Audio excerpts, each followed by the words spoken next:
अस्सलाम वालेकुम। इस वीडियो में हम क्लास 10th की एक्सरसाइज 2.1 को स्टार्ट करेंगे और पहला क्वेश्चन ये है कि हमें इक्वेशन को स्टैंडर्ड फॉर्म में लिखना है। अब सबसे पहले ये ज़रूरी है कि हमें ये पता हो कि स्टैंडर्ड फॉर्म होती क्या है। स्टैंडर्ड फॉर्म इक्वेशन की ऐसी फॉर्म होती है जिसमें हम किसी इक्वेशन को a x square plus b x plus c की शेप में लिख सकें। इसका आसान मतलब ये है कि एक ऐसी शेप जहाँ एक्स स्क्वायर सबसे पहले हो, उसके साथ कोई भी नंबर हो सकता है, देन एक्स हो, उसके साथ भी कोई भी नंबर हो सकता है, बी से मुराद कोई भी नंबर, ए से मुराद कोई भी नंबर, पर पहले एक्स स्क्वायर होना चाहिए, फिर एक्स होना चाहिए, फिर एक सादा नंबर यानी सी यानी कांस्टेंट टर्म होनी चाहिए और सब कुछ जीरो के बराबर होना चाहिए। यहाँ तक उम्मीद है आपको सब कुछ क्लियर हो गया होगा। तो स्टैंडर्ड फॉर्म कैसी है कि सबसे पहले एक्स स्क्वायर हो, फिर एक्स हो, फिर सी हो। अब जब मैंने इस इक्वेशन को देखा, सवाल को देखा पहले, तो एक्स स्क्वायर इस साइड पे आया हुआ है जबकि इसको इधर होना चाहिए और इधर तो सब कुछ जीरो होना चाहिए। तो मैंने क्या किया, ये प्लस 2x स्क्वायर था, मैंने इसे दूसरी साइड पे भेज के क्या बना दिया, माइनस 2x स्क्वायर। ये प्लस 3x था, इसके पीछे कुछ नहीं है तो प्लस है, प्लस 3x अपनी जगह पे रहा, -1 भी अपनी जगह पे रहा। अच्छा, अब क्या करेंगे, ये माइनस हम कॉमन ले लेंगे, जब भी माइनस स्टार्ट पे आएगा कॉमन हो जाएगा। कॉमन लेने के बाद अंदर वाले सारे साइन चेंज हो गए, प्लस था माइनस बन गया, माइनस था प्लस बन गया, और ये माइनस इक्वेशन की दूसरी साइड पे जाके ख़त्म हो गया। मेरे पास पीछे क्या बचा, 2x स्क्वायर बच गया, 3x बच गया, 1 बच गया। क्या ये बिल्कुल ऐसी शेप नहीं है कि ए एक्स स्क्वायर, बी एक्स और सी, ये सी है, ये एक्स है, ये बी है और ये एक्स स्क्वायर और ये ए। तो बस ये वाली शेप लानी है कि मैंने सारी चीज़ें एक तरफ करनी है, एक तरफ ज़ीरो करना है, एक्स स्क्वायर सबसे पहले होना चाहिए, फिर एक्स होना चाहिए, फिर सादा नंबर। ये मेरी स्टैंडर्ड फॉर्म में इक्वेशन आ गई है। नेक्स्ट क्वेश्चन, सबसे पहले ये दोनों चीज़ें आपस में मल्टीप्लाई हो रही हैं क्योंकि इस नंबर और इस ब्रैकेट के दरमियान में कोई साइन नहीं है। तो मैं क्या करूँगा, मैं सबसे पहले इन दोनों को आपस में मल्टीप्लाई करवाऊँगा। 2x और x कितना हो गया, 2x स्क्वायर, 2x वन ज़ार 2x, 4 और 2x कितना हो गया, दूसरी साइड पे भी जाहिर सी बात है ये दोनों मल्टीप्लाई हो रहे हैं, तो 4 और 2x कितना हो गया, 8x, 4 3 ज़ार 12। तो ये मेरे पास सारा कुछ मल्टीप्लाई करवा के आ गया। अब मुझे क्या करना है, सारी चीज़ें एक तरफ करनी है, एक तरफ ज़ीरो करना है। तो ये प्लस का 8x है, दूसरी साइड पे जाके माइनस का 8x हो जाएगा। ये प्लस का 12 है, दूसरी साइड पे जाके माइनस का 12 हो जाएगा, और एक तरफ क्या रह जाएगा, एक तरफ ज़ीरो रह जाएगा।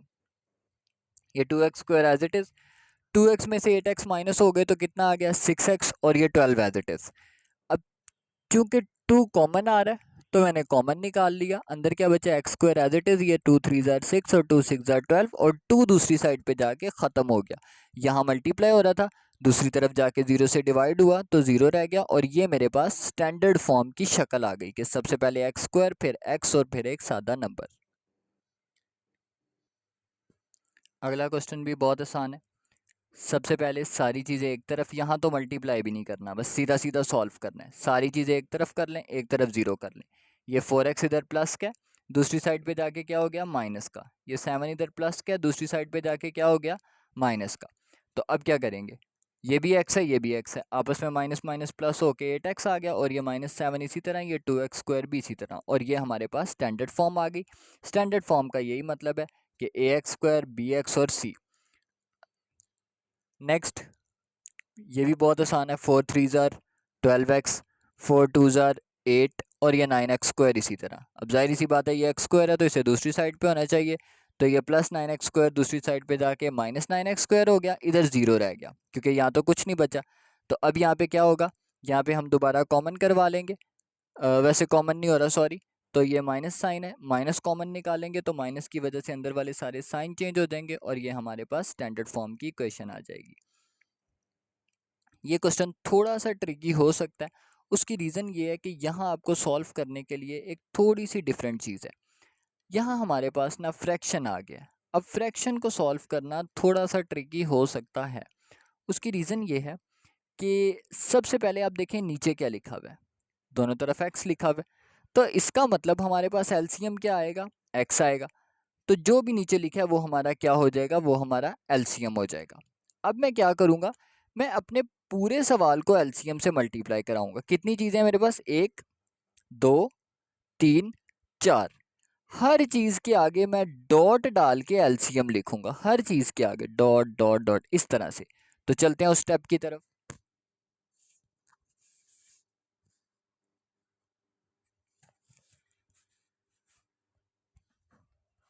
तो मैंने क्या किया, पहली चीज़ थी 2x, उसके आगे भी डॉट डाल के x लिख दिया। दूसरी चीज़ है 1/x, उसके आगे भी डॉट डाल के x लिख दिया। तीसरी चीज़ है 5, उसके आगे भी डॉट डाल के x लिख दिया। चौथी चीज़ है 1/x, उसके आगे भी डॉट डाल के x लिख दिया। हर चीज़ के आगे डॉट डाला और x लिख दिया, यानी एलसीएम से हर चीज़ को मल्टीप्लाई करवा दिया।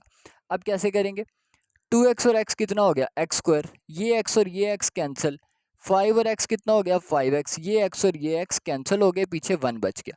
तो जो फ्रैक्शन थे वो ख़त्म हो गए, जस्ट मेरे पास क्या बचा, +1 एज इट इज़। ये प्लस का 5x दूसरी साइड पे जाके माइनस का 5x, माइनस का 1 और दूसरी साइड पे जाके प्लस का 1 हो गया, इक्वल टू 0। तो 2x स्क्वायर इसी तरह, 5x इसी तरह, 1 और 1 2 हो जाएगा। तो ये मेरे पास स्टैंडर्ड फॉर्म आ गई। लास्ट सवाल, अच्छा ये बहुत इजी है। अब सबसे पहले दोनों को क्रॉस मल्टीप्लाई कर दें, क्योंकि आपके पास कोई एक्स्ट्रा चीज़ नहीं है, तो सीधा सीधा क्रॉस मल्टीप्लाई हो जाएगा। ये 20 माइनस एक्स इस 1 से मल्टीप्लाई हो गया, तो कितना, ये सी एम का मतलब है क्रॉस मल्टीप्लाई। तो 20 माइनस एक्स जब 1 से मल्टीप्लाई होगा तो फर्क ही नहीं पड़ेगा, 20 माइनस एक्स इसी तरह आ जाएगा। अच्छा ये 6x प्लस 6 इस x के साथ मल्टीप्लाई हो जाएगा, तो क्या आएगा, 6x और x कितना आ गया, 6x स्क्वायर, 6 और x 6x, तो 6x स्क्वायर प्लस 6x, ये 20 प्लस का था, इधर आके क्या बन गया, माइनस का। ये x माइनस का था, इधर आके क्या बन गया, प्लस का। ये प्लस 6x और x कितना हो गया, 7x, 6x square as it is रहा, और ये -20 भी एज इट इज़, और ये हमारे पास स्टैंडर्ड फॉर्म आ गई।